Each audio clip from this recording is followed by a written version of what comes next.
warahmatullahi wabarakatuh. Bismillah, alhamdulillah, wassalatu wassalamu ala rasulillah wa ala alihi wa sahbihi wa man tabi'ah wa nassarahu wa walah. Wala hawla wala quwwata illa billah. Wa ba'du, fayakulullahu subhanahu wa ta'ala fi muhkami tanzilih wa huwa a'lamu bimuradih. Qalu subhanaka la ilma lana illa ma'allamtana innaka antal alimul hakim. Nawaitu ta'alluma wa ta'lim wa tazakkura wa tazkir wa naf'a wal intifa' wal ifadata wal istifadah wal hassa ala tamassuki bi kitabillahi wa sunnatir rasulih wa du'a ilal huda wa dilalata ala al khair ibtigha'a wajhillahi wa mardatihi wa qurbihi wa sawabih. Al-Fatihah. A'udzu billahi minasy syaithanir rajim. Bismillahirrahmanirrahim. Alhamdulillahi rabbil alamin. Ar-Rahmanir Rahim. Maliki yaumiddin. Iyyaka na'budu wa iyyaka nasta'in. Ihdinas siratal mustaqim. Siratal ladzina an'amta 'alaihim ghairil maghdubi 'alaihim waladdallin. Amin. Rabbighfir lana wa liwalidina. Amin. Bapak Ibu, saudara-saudara jamaah Majlis Dzikir wa Ta'lim Masjid Jami Miftahul Falah yang saya hormati dan muliakan, terlebih khusus segenap jajaran DKM pengurus Masjid Jami Miftahul Falah, akhi fillah Bapak Haji Arsyad yang saya muliakan, dan semua yang hadir di malam ini, para pencinta ilmu yang insya Allah selalu dirahmati, dimuliakan Allah Jalla Jalaluh. Kita tetap bersyukur kepada Allah dan istiqomah di dalam menjalankan apa yang diperintah Allah dan menjauhkan apa yang dilarang Allah. Agenda rutinitas kita mingguan di Masjid Miftahul Falah ini adalah ta'lim atau mengadakan majlis ilmu, dan ini menjadi sesuatu yang amat sangat berguna bagi siapa saja yang benar-benar ingin mendapatkan rahmat serta ridha, bahkan juga ampunan dari Allah Subhanahu wa ta'ala.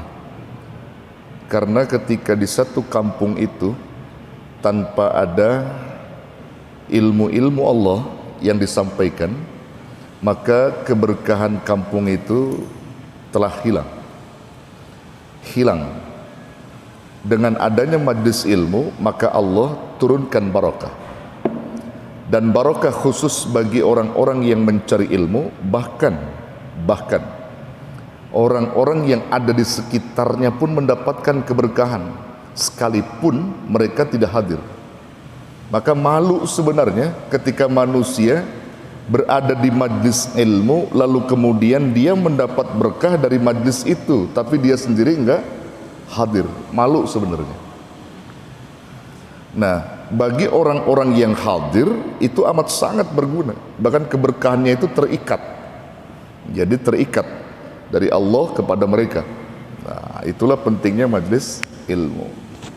Sampai Rasul menyebutkan dalam hadis sahih itu, idza marartum, apabila kamu berjalan lalu kamu menjumpai di situ yang namanya kebun surga, riyadul jannah, kamu dapat jumpai riyadul jannah di situ, taman surga, duduklah kalian, mampirlah kalian. Sahabat nanya, wa ma riyadul jannah ya Rasulullah? Apakah itu riyadul jannah ya Rasulullah? Apakah ada taman-taman surga itu Rasul di daerah kita atau di sini dan seterusnya di dunia ini?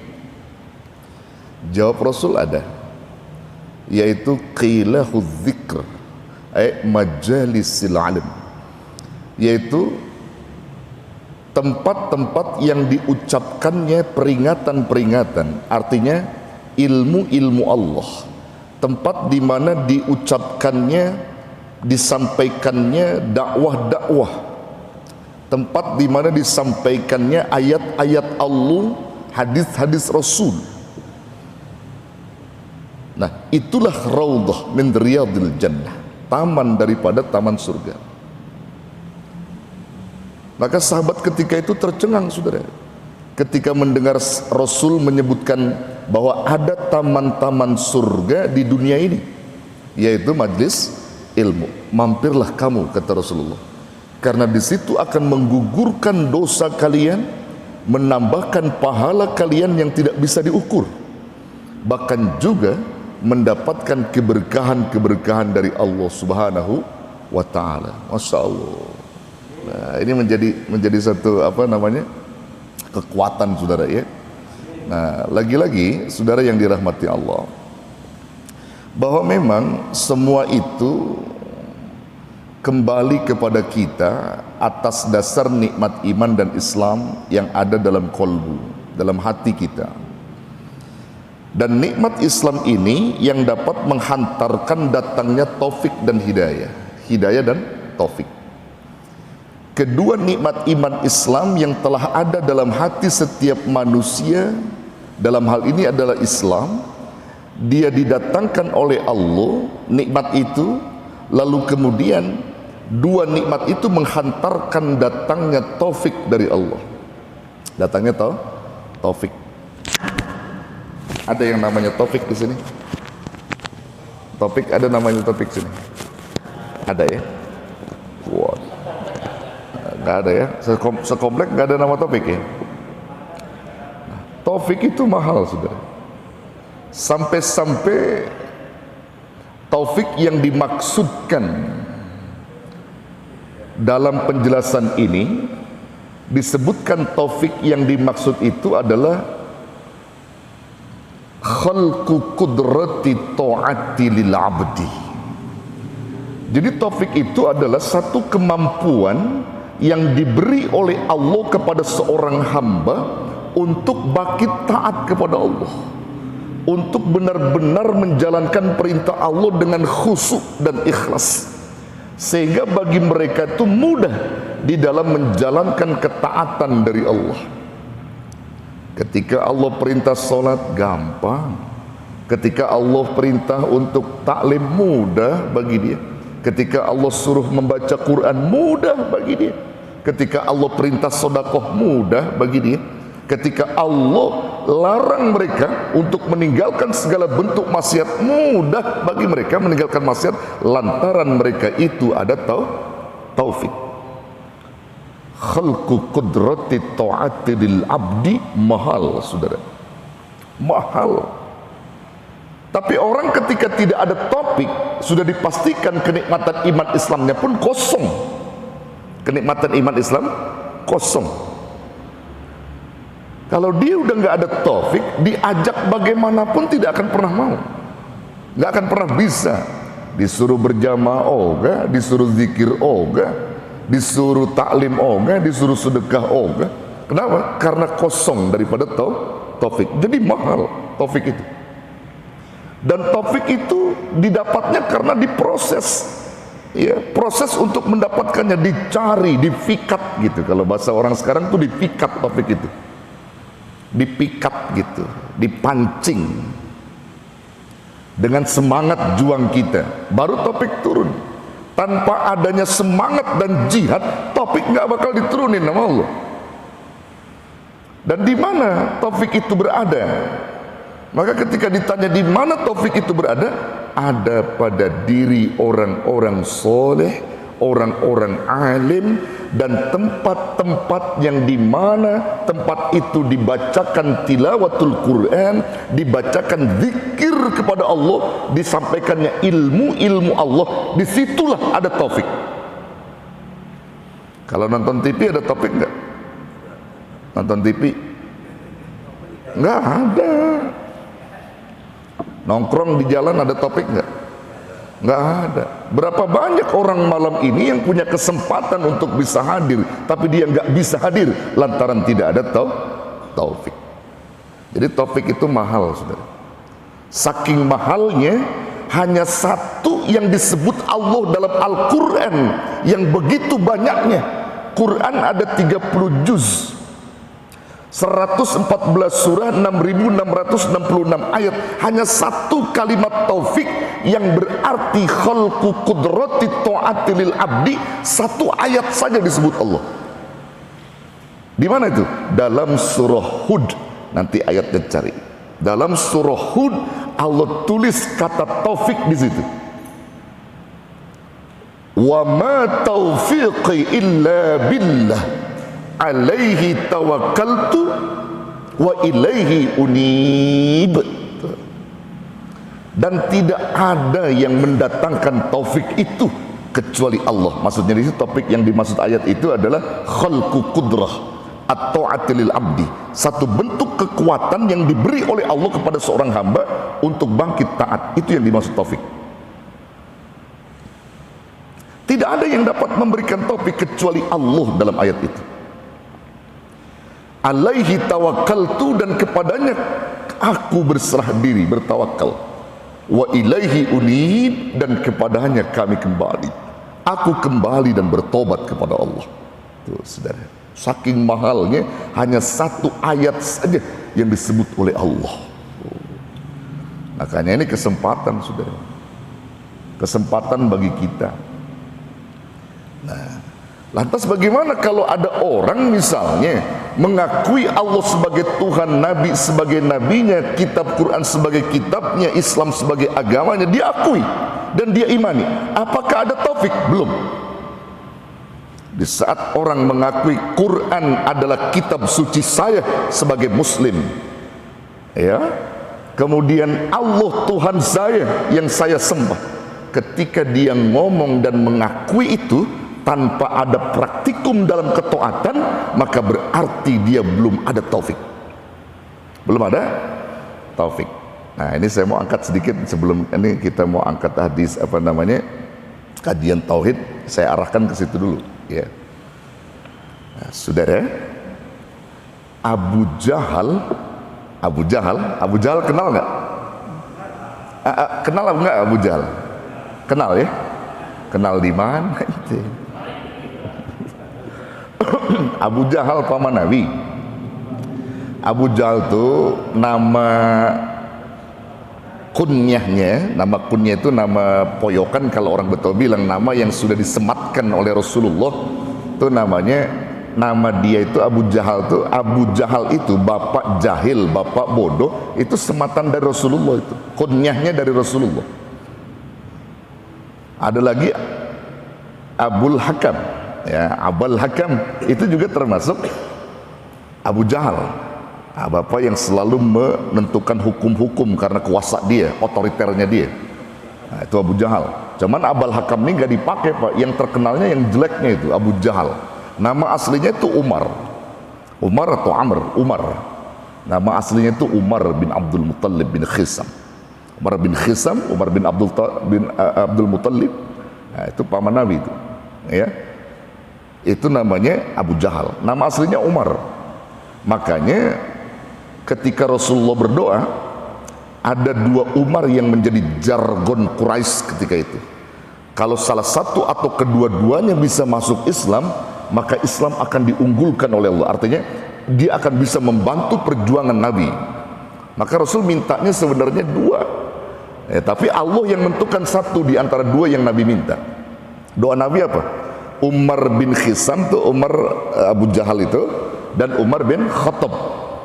Umar bin Khattab itu, bin Khisam itu kakeknya, nama ayahnya Abdul Muttalib. Bin Khisam langsung ketarik ke kakeknya, ya. Umar bin Khisam ini Abu Jahal, Umar bin Khattab adalah Umar bin Khattab. Dua-duanya kejam, Pak, kejam dua-duanya. Doa Nabi setiap malam itu apa? Allahumma dkhulil Islam bi Umarain. Ya Allah, masukin dua Umar ke dalam Islam. Maksudnya Umar bin Khattab dan Umar bin Khisam, Umar Abu Jahal tadi. Tapi apa yang terjadi? Hidayah Allah, taufik Allah turunnya kepada Umar bin Khattab yang masuk Islam. Umar bin Khisam enggak, Abu Jahal enggak. Karena memang dia sudah karatan, Pak. Nah, ini saya mau angkat tentang dia dikit ya, tentang masalah topik tadi ya. Kalau orang ngakuin Allah sebagai Tuhan, Abu Jahal juga ngakuin Allah itu sebagai Tuhan, Pak. Sebagai Tuhan. Allah Tuhannya Muhammad katanya. Dia akuin yang menciptakan alam semesta ini siapa? Abu Jahal. Allah Tuhannya Muhammad, bukan Lata dan Uzza, bukan. Allah Tuhannya Muhammad. Percaya nggak dia? Percaya nggak dia? Tapi menyembah nggak sama Allah? Enggak. Ada nggak orang yang ngakuin Allah sebagai Tuhan tapi dia nggak sholat? Nah, itu Abu Jahal, temennya Abu Jahal. Betul? Betul nggak? Lah ya, dia ngakuin Allah sebagai Tuhan, tapi ketika Allah perintah sholat nggak sholat dia. Sama nggak sama Abu Jahal? Sama. Abu Jahal ngakuin yang nyiptain alam semesta ini Allah, namun nggak pernah sholat, nggak pernah taat kepada Allah. Tuh Abu Jahal. Enggak, itu Abu Jahal. Jadi percaya di kitab suci Quran, dia percaya itu kitabnya Muhammad yang diturunkan Allah. Percaya dia. Cuman syariah yang dibawa Rasul nggak dipakai sama dia. Itu yang menjadi satu ungkapan yang sangat sahih, perkataan Abu Jahal kepada Rasulullah dengan ungkapan yang luar biasa ketika itu, yang membuktikan kepercayaan Abu Bakar kepada Allah dan Rasulnya. Allah sebagai Tuhan Muhammad dan Muhammad sebagai Nabi diakuin itu. Abu Jahal tuh, Abu Jahal, dia bilang apa ketika dia berdialog dengan Rasul? Ya Muhammad, ponakan dia, inna la nukadzibuka walakin nukadzibu ma ji'ta bih. Itu perkataan Abu Jahal, sahih itu, Pak. Apa kata dia? Wahai Muhammad, kami ini semua nih orang-orang kafir Quraisy diwakili oleh saya, kami ini tidak mendustakan kamu sebagai nabinya Allah. Kamu tuh benar sebagai nabi, karena kitab-kitab terdahulu juga udah berkata bahwa akan turun nabi ismuhu Ahmad. Ya kamu, aku akuin itu Muhammad, kamu sebagai nabi dan rasul. Termasuk tokoh-tokoh Quraisy ngakuin kamu sebagai nabi, engkau Nabi Muhammad. Aku tidak dustakan itu, dan kami tidak dustakan semua itu tentang kenabianmu Muhammad. Walakin nukadzibu ma ji'ta bih. Akan tetapi yang kami dustakan itu adalah sesuatu yang didatangkan kepadamu dengannya. Maksudnya apa? Syariat-syariat yang dibawa Rasulullah yang enggak diakui nama dia, yang didustain sama Abu Jahal.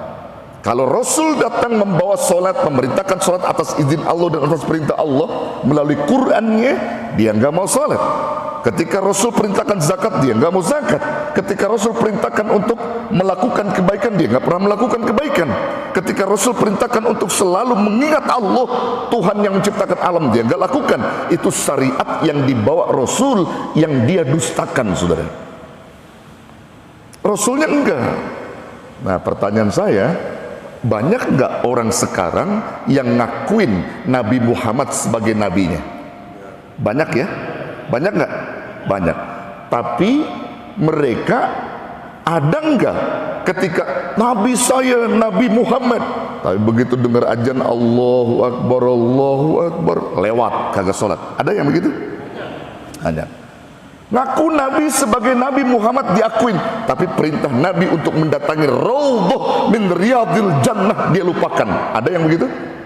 Banyak. Nabinya diakuin Muhammad sebagai nabinya, tapi Quran nggak pernah dibaca oleh dia, Quran nggak pernah diamalkan oleh dia. Banyak yang begitu? Banyak. Berarti mereka itu sama dengan Abu Jahal. Nah, kita nggak mau, saudara. Kita itu kalau udah ngakuin Allah sebagai Tuhan, Nabi sebagai Nabi kita, Quran sebagai kitab kita, maka konsekuensinya adalah kita menjalankan perintah yang dibawa Allah dan Rasulnya itu. Nah itulah taufik berkembang. Makanya orang-orang punya taufik itu sedikit Pak. Yang punya taufik itu sedikit sekali Pak. Sedikit yang punya taufik. Hidayah taufik itu berat, tidak bisa dipisahkan. Tidak bisa dipisahkan. Dan dia itu yang mendapatkannya sedikit. Orang-orang yang senantiasa membuka mata batinnya, mata hatinya untuk mendengar ayat-ayat Allah yang disampaikan oleh lisanul haq, para ulama. Sedikit Pak orang-orang yang punya taufik. Makanya al-qudrah tadi itu al-khalqu qudrati ta'at lil abdi itu mahal. Taufik itu mahal. Saudara, ya, saudara ketika bangun malam kalau udah punya taufik gampang, mudah. Ya, saudara kalau bangun malam tuh gampang apa mudah? Sama aja ya. Gampang apa susah? Gak bangun malam jam 2, setengah 3 gitu. Gampang kok. Gampang. Kemarin buktinya waktu ada bola gampang. Ya. Gampang ya bangunnya ya? Gampang. Tuh ada bola kan. Nonton bola gampang bangunnya. Ya. Tuh.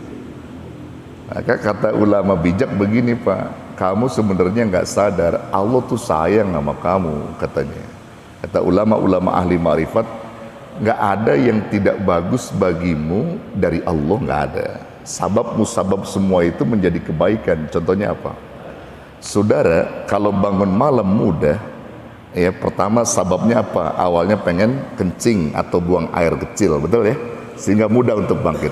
Sesungguhnya buang air kecil yang dititipkan Allah ke dalam tubuhmu itu sehingga kamu ingin kencing, itu bimakna kata ulama ahli marifat Allah sedang panggil kamu melalui sebab kencingmu itu. Fulan, ayo bangun, ayo kamu mau kencing ya, ayo dibangunin nama Allah tuh, dipanggil tuh, hakikatnya begitu Pak. Bangun, lalu ke kamar mandi, matanya sambil merem-merem karena ngantuk gitu ya, lalu dia buang air kecil ketika itu, udah bersih, Allah panggil lagi, Fulan, ada air, wudhu dulu, wudhu, kata Allah wudhu, masih ngantuk dia, terus tidur lagi, sudah kata Allah, ya sudah, berarti hambaku melewatkan panggilanku, padahal kencingnya dia itu sudah aku panggil dia, tapi dia lewatin tidur lagi. Ada nggak yang begitu? Kalau Pak Saiful sih enggak ada. Kalau Pak Saiful mah enggak ada. Ya saudara yang dirahmati. Ya kencingnya marajin ya. Ya, jadi itu saudara sebenarnya hakikatnya Allah yang manggil kita. Allah yang panggil kita. Kalau kita kencing itu di waktu malam, itu Allah lagi panggil kita sebenarnya. Supaya kita taat berbakti malam itu, gitu. Tetap masih ditunggu sama Allah. Mungkin sekarang enggak, besok enggak, besoknya lagi, tetap ditunggu sama Allah. Berapa kali Allah panggil kamu melalui kencing kamu itu? Artinya melalui kebelet kencingnya kamu. Berapa kali coba? Adakah didengar panggilan Allah selama ini oleh kita? Itu panggilan Allah melalui air senimu itu. Di saat kamu itu pengen kebelet pipis, Allah lagi panggil kamu. Kalau kamu orang yang punya taufik, alhamdulillah ya Allah, kau ingatkan aku dengan air kencingku ini. Aku mau buang air, mau pipis, kau panggil, sehingga mengingatkan diriku kepada engkau bahwa sayang seribu sayang, kalau malam ini aku harus tidur lagi, maka akan kumanfaatkan malam ini karena engkau yang memanggilku melalui bangunku dari kencingku ini. Maka dia berwudu. Masya Allah, itu baru hamba. Bisa begitu? Bisa begitu. Udah gitu Allah manggilnya hujan-hujan lagi Pak. Nah, hujan dingin lagi cuacanya, dipanggil sama Allah melalui air kencing itu. Artinya ketika kencing kita dipanggil sama Allah, hujan-hujan lagi, gede tuh hujan, bangun jam 2, hujan lagi gede-gedenya, kira-kira nyentuh air nggak kita? Berwudu nggak kira-kira? Nah, kayaknya mikir dulu kita ya, kudu mikir dulu karena cuacanya lagi dingin itu. Masya Allah. Nah ini saudara yang dirahmati Allah, jadi topik itu mahal. Abu Jahal itu nggak ada taufik dia. Kalau percaya dengan Muhammad sebagai nabi kita Muhammad, dia percaya. tapi dia nggak percaya dengan syariah yang dibawa. Banyak orang yang percaya Rasul sebagai Nabi, tapi dia nggak mau menggunakan syariatnya. Nah, itu artinya mereka seperti halnya Abu Jahal. Abu Jahal gitu. Tuh, saudara ya. Maka itu penting untuk kita dalam hal ini memahami tentang taufik yang diberi oleh Allah. Baik, kita nyambung pada kitab kita. Ini saya selingi dengan kitab Aqidatul Awam ya saudara, karena nyambung dengan tauhid tadi. Ini beberapa bait saya akan jelaskan dalam kitab ini ya, jadi biar nyambung sedikit aja. Dan nanti kita teruskan dalam kitab Targhibut Tarhib, itu hadis-hadis pilihan, dan kita akan selingi dengan Aqidatul Awam yang kaitannya dengan tauhid ya. Ya mohon disimak dulu saudara, saya akan jelaskan beberapa bait dari kitab ini. Bismillahirrahmanirrahim, dengan menyebut nama Allah yang Maha Pengasih lagi Maha Penyayang. Abda'u bismillahi warrahmani wabirrahimi daimil ihsan. Abda'u, aku musannif, penyusun kitab yang bernama As-Sayyid Ahmad Al-Marzuqi rahimahullahu ta'ala anhu, li Syekh Al-Alamah As-Sayyid Ahmad Al-Marzuqi yang menyusun kitab Aqidatul Awam ya. Beliau katakan di awal muqaddimah kitabnya apa? Abda'u bismillahi warrahmani. Abda'u, aku musannif memulai menulis kitab ini atau menyampaikan kitab ini dengan bacaan Bismillah Ar-Rahmani Wabirrahim, yaitu dengan menyebut nama Allah yang Maha Pengasih, Wabirrahim, dan Maha Penyayang. Daimil Ihsan, yang terus menerus memberikan kenikmatan kepada kami. Jadi maksudnya Allah yang Maha Pengasih dan Penyayang, yang tidak akan pernah henti-hentinya memberikan nikmat kepada kita. Bahkan orang-orang ingkar sekalipun dikasih nikmat. Oh, ya, dikasih nikmat sama Allah. Nah, ini yang tadi yang kita sampaikan dikit ya. Dan perlu kita sadari kenikmatan Allah yang terus menerus diberikan nama Allah, yang semuanya memiliki itu nikmat kesempatan. Apalagi nikmat sehat, itu semuanya dikasih sama Allah. Mau orang sholat, mau orang gak sholat, kalau lagi sehat, dikasih sehat, itu adalah nikmat dari Allah. Betul nggak? Ya, dikasih sehat. Itu umum, semuanya dikasih sama Allah. Nah, dia terus menerus tuh memberikannya. Allah terus menerus memberikan nikmat-nikmat sehat itu kepada kita semua. Namun kita nggak pernah sadar bahwa nikmat itu datang dari Allah. Allah nggak pernah menuntut kita meminta bayaran dari kesehatan kita selama ini yang diberi sama Allah, enggak. Tapi kalau kita ke rumah sakit, operasi mata saja bisa 20 juta mata, bahkan bisa ratusan juta kalau dia parah matanya itu ya, katarak gitu ya. Padahal cuma beberapa hari dia nggak bisa lihat, masuk rumah sakit turun uang. Tapi bertahun-tahun Allah kasih nikmat mata sama kita, bisa melihat. Namun Allah nggak pernah minta bayaran sama kita. Andai saja Allah minta bayaran, kira-kira kuat nggak kita bayarnya? Nggak ada yang kuat, saudara. Makanya pantas kalau dalam surah Ar-Rahman Allah mengulang-ulang kalimat fabi ayyi ala rabbikuma tukadziban. Maka nikmat yang mana lagi? Nikmat Tuhanmu yang mana yang kamu dustakan? Jadi semua Allah memberikan nikmat secara terus menerus. Ya terutama tadi nikmat iman wal Islam yang tidak akan pernah dilepas oleh orang-orang yang senantiasa berbakti kepada Allah. Alhamdulillahil qadimil awwal al-akhiril baqi bila tahawul. Falhamdulillah, lalu kemudian aku memuji kepada Allah, musannif memuji kepada Allah Al-Qadim, yang maha dahulu tanpa diawali oleh sesuatu apapun. Allah bersifat qadim, dahulu, yang tidak bisa diawali oleh siapapun. Artinya nggak ada yang dapat mengawali Allah, karena Allah yang pertama.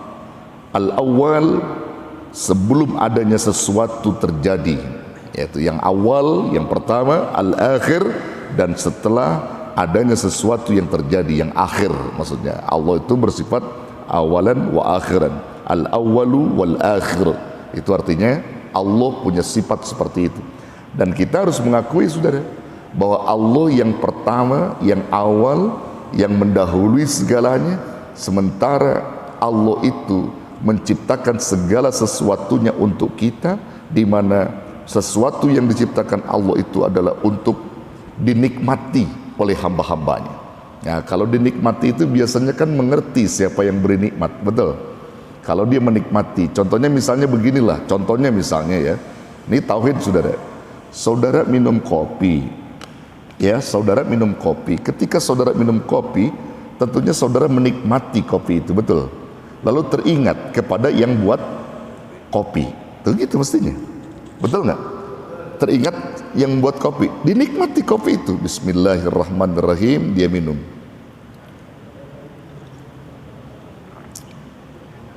Alhamdulillah, tuh dia nikmati, langsung teringat, nih yang buat siapa gitu ya. Kalau itu istrinya yang buat, maka dia akan berkata, Masya Allah, istriku pinter sekali kau buat kopi ini. Tahu saja takarannya gitu. Dia ingat istri yang buat. Nah, orang yang bertauhid nggak cukup di situ Pak, ingatnya. Lalu dia akan ingat lagi, istrimu, kau bisa membuat kopi seenak dan selezat ini karena ada tukang kopi. Betul? Karena ada tukang kopi. Ini orang tauhid nih. Karena ada tukang kopi. Kalau nggak ada tukang kopi yang jual ini, maka nggak bisalah kamu membuat kopi selezat ini. Nah, lalu kemudian digiring lagi tuh orang bertauhid. Hei tukang kopi, bersyukurlah kamu kepada Allah, sehingga apa yang kamu jual dari kopi itu adalah nikmat dari Allah, bisa dinikmati oleh banyak orang, termasuk ulama-ulama dan orang banyak menikmati kopi yang kau jual. Bersyukurlah kamu kepada Allah yang mendatangkan kopi itu. Nah kemudian digiring lagi terus. Tukang kopi nggak cukup sampai di situ, maka tukang kopi juga bersyukur kepada orang yang menanam kopi. Siapa? Petani-petani kopi. Tuh, petani kopi pun bersyukur. Karena apa? Karena ada yang menciptakan biji kopi. Siapa yang menciptakan? Allah. Itulah kegunaan daripada syukur orang-orang yang bertauhid. Maka syukurnya orang bertauhid sama syukurnya umum kan beda Pak, beda. Lihat aja dah saudara, Nabi ngajarin doa kalau kita makan, doanya gimana coba? Ayo saya tanya.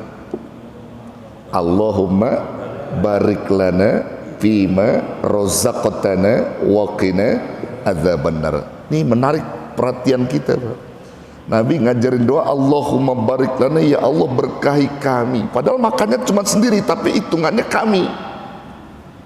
Kenapa nyebut kami? Allahumma barik lana, ya Allah berkahi kami.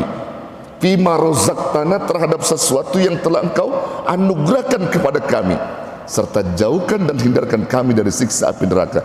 Pakai domir nahnu di situ Nabi ngajarin. Kenapa? Karena yang makan tadi bukan kamu doang. Jadi ketika kamu Allahumma barik lana, itu menunjukkan ya Allah berkahi kami, kami semua yang makan nasi. Berkahi itu. Itu salah satu kontribusi yang mendapatkan nilai jariyah, yang kita nggak sadar ada pahala jariyah di doa itu. Karena apa? Ketika kita baca makan, maka saat itu saya berarti mendoakan sahib saya. Saya mengajak berkah Yudi, saya mengajak berkah Pak Saiful, mengajak berkah sahib saya Pak Joko, saya mengajak berkah Pak Margius, dan semua saya ajak. Kontribusi pahala yang gak sadar dengan satu doa tadi memberikan faidah yang luar biasa. Masya Allah. Allahumma barik lana, ya Allah berkahi kami. Termasuk di situ berkahi yang jualan beras, si Ucok. Ucok tuh didoain Pak sama orang yang Islam yang baca doa itu. Ucok atau Madura lah pokoknya begitu ya. Atau Yudi jualan gitu ya. Ya diberkahin gitu. Yang tukang dagangnya itu diberkahin Pak. Apalagi tuh doa dibaca oleh ulama. Masya Allah Pak, diberkahin. Bukan hanya tukang dagangnya, tengkulaknya juga didoain di situ. Tengkulaknya, petaninya, yang nanam bibitnya, yang semua terlibat dalam beras itu akan terbawa dari doa tadi. Masya Allah, itulah tauhid Pak. Tapi kita nggak sadar itu, kita anggap sepele saja bacaan itu. Itu padahal anugerah karunia yang didatangkan Allah. Barik lana, Allahumma barik lana fima razaqtana wa qina adzabannar. Ya, beda dengan khotib. Kalau khotib giliran berkat pakai sendiri dia domirnya. Khotib Jumat, khotib Idul Fitri itu kalau nutup khutbahnya itu mesti dia pakai domir anak itu, giliran berkat buat dia. Ya, gimana khotib kalau nutup doa? Barakallahu li walakum. Barakallahu li walakum. Ya Allah, berkahi aku juga kalian semua. Jadi aku dulu. Makanya ada juga khotib yang menyebutkan kalau bahasa itu sih tak masalah. Kata para ulama-ulama bilang itu nggak masalah, nggak ini.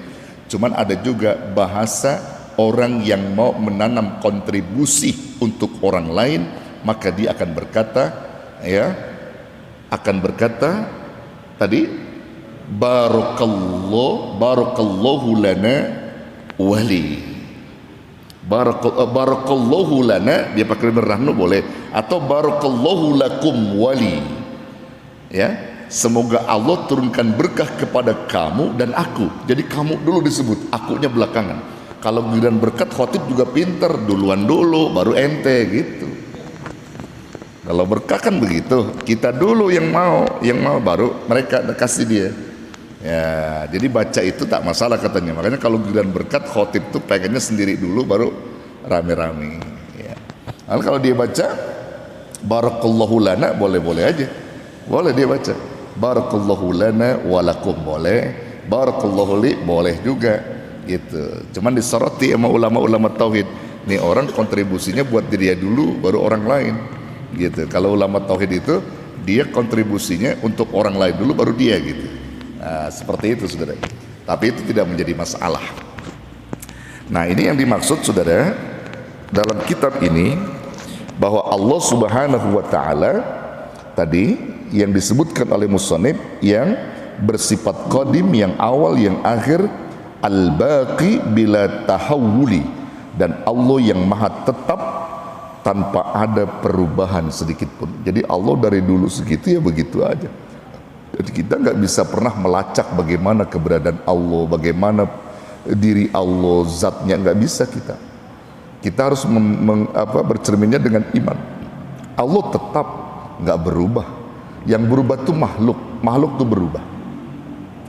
Makanya kalau bahasa makhluk itu, khalik itu tetap, makhluk itu taghir. Al-khaliku wal baqi, wal makhluk wat taghir. Makhluk itu berubah, khalik itu tetap. Nah, kenapa kita disebut berubah? Ya berubah. Coba aja. Ya kalau bahasa orang-orang sekarang itu disebut apa? Allah itu bersifat immortality, yang nggak bisa berubah. Tapi kita mortal, manusia mortal yang berubah. Mortal kita berubah. Dari lahir bayi dulu, kemudian anak-anak, remaja, dewasa, tua, terus habis tua apa? Ya mati, udah nggak ada lagi udah. Itu berubah terus berubah. Itu namanya makhluk. Tapi Allah tetap, dia nggak bisa berubah. Bahkan juga nggak pernah hilang. Allah itu nggak pernah hilang. Allah itu nggak pernah punah. Kita yang punah. Kullu man 'alaiha fan wa yabqa wajhu rabbika dzul jalali wal ikram. Semua yang Allah cipta punah semua, rusak, hancur. Yang kekal adalah wajah Rabbmu yang memiliki kebesaran dan kemuliaan. Nah, ini menunjukkan bahwa Allah tidak berubah. Makanya kita yang berubah jangan sombong, harus berbakti kepada yang tidak berubah, yaitu Allah. Kalau Anda sudah tidak berubah, baru Anda punya kekuatan. Tapi kalau Anda masih berubah, ya jangan sombong, karena Anda berubah. Hei anak muda, kamu berubah, satu saat kamu bakal tua. Sekarang kamu muda kuat dengan gagahnya sombong, tapi kamu nanti tua. Kalau Allah kasih umur panjang kamu, keributlah kamu. Kulitmu pada keriput, gigimu pun pada rontok nanti. Nggak ada kekuatan lagi. Ayo kamu sembah kepada Allah, jangan sombong. Hei anak muda yang punya kekuatan, begitu. Nah, jadi kita merasa dalam hal ini makhluk yang berubah, yang nggak punya kekuatan. Orang kalau berubah tuh nggak punya kekuatan, Pak. Kalau megaloman ya berubah, punya kekuatan, dia berubah gitu. Kalau kita berubahnya kita tuh lama-lama jadi tua. Makanya kalau mau melihat kehidupan manusia itu tidak ubahnya seperti apa? bulan, rembulan yang dicipta oleh Allah. Tuh lihat aja manusia, kudu sadarlah kita, rembulan dicipta Allah tuh mula-mula kecil dulu, betul? Kecil dulu bulan itu, ya begitu turun kecil kan? Kecil, nggak ada, kecil dulu, kecil, lahir tuh bulan kecil, kemudian membesar, jadi purnama. Begitu purnama, turun lagi dia, kecil, hilang. Betul?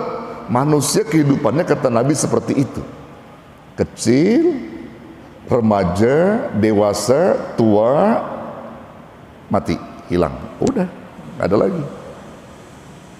Untuk apa kita sombongkan hidup kalau kita berubah seperti itu? Kecuali kalau kita nggak berubah dan nggak mati, tapi kita itu mati, ya, kita itu mati.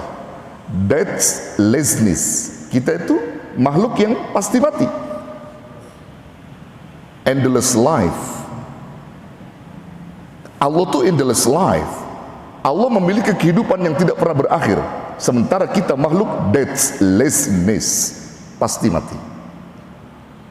Pasti mati. Kalau kita punya kepastian mati, kenapa kita sombong? Kenapa kita angkuh? Ya. Kalau Allah bersifat sombong, pantas. Karena apa? Allah itu endless life, memiliki kehidupan yang nggak pernah berakhir, yang nggak pernah mati, itu Allah. Nah, manusia yang sadar itu, maka dia akan tekun pada Allah, dia akan tunduk pada Allah, saudara. Gitu. Coba aja deh saudara, ingatlah sama Allah. Kalau kita ingat sama Allah, pokoknya sadar kita bakal apa ya? Bakal dikasih keberkahan. Bahkan Allah kasih ketenangan dalam diri kita. Siapa yang ingat sama Allah dikasih ketenangan. Alladzina amanu wa tatma'innu qulubuhum bidzikrillah. Alla bidzikrillahi tatma'innul qulub. Itu yakin itu. Orang-orang beriman hidupnya tenang, hatinya tentram. Kenapa? Karena mereka selalu mengingat Allah di dalam hati dan lisannya. Diingat sama Allah. Tuh, subhanallah, luar biasa. Makanya kalau bapak lagi gundah, lagi gelisah, ingat aja Allah. Banyak zikir, baca Quran. Baca Quran saudara, ya. Zikir itu ada 3.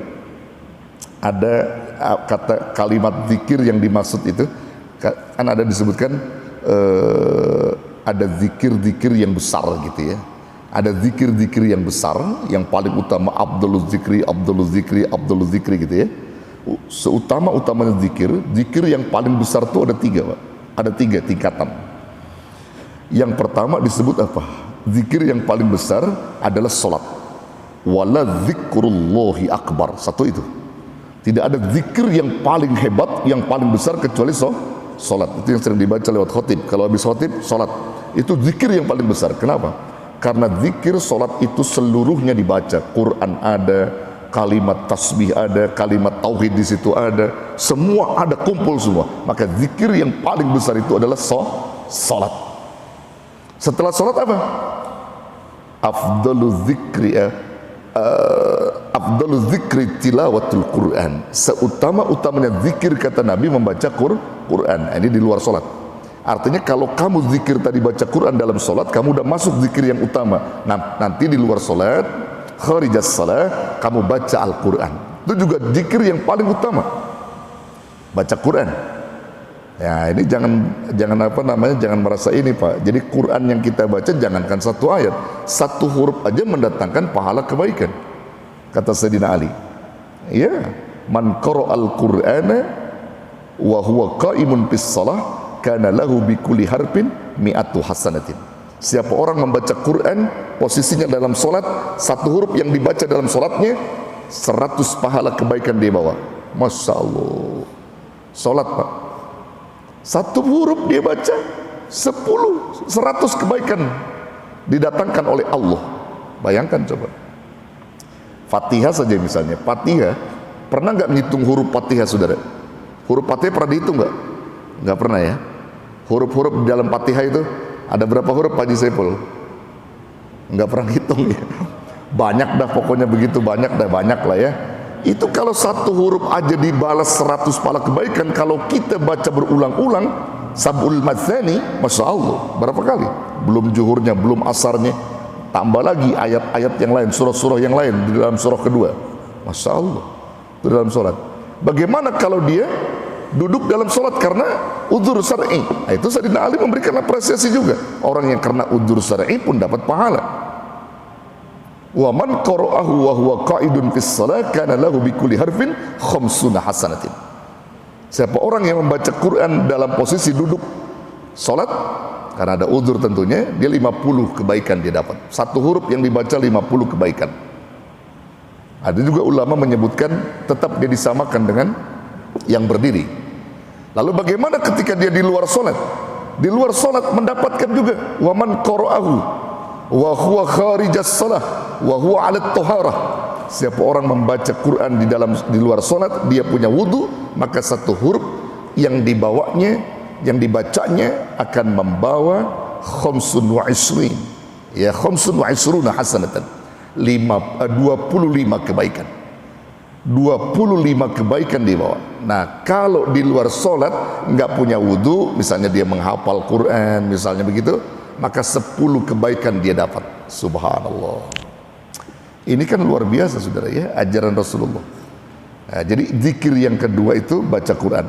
Zikir yang ketiga baru di situ juga zikir yang hebat ketiga, Abdul zikri fa'lam annahu la ilaha illallah. Seutama-utamanya zikir membaca kalimat tauhid, la ilaha illallah, tidak ada Tuhan selain Allah. Masya Allah. Ini yang menjadikan kekuatan. Makanya kalau kita udah sholat, baca Quran, zikir tahlil tadi itu la ilaha illallah, insya Allah hidup kita bakal diberkahi nama Allah dan dimudahin nama Allah. Nah, begitu saudara, 2 bait dalam kitab ini kita bahas.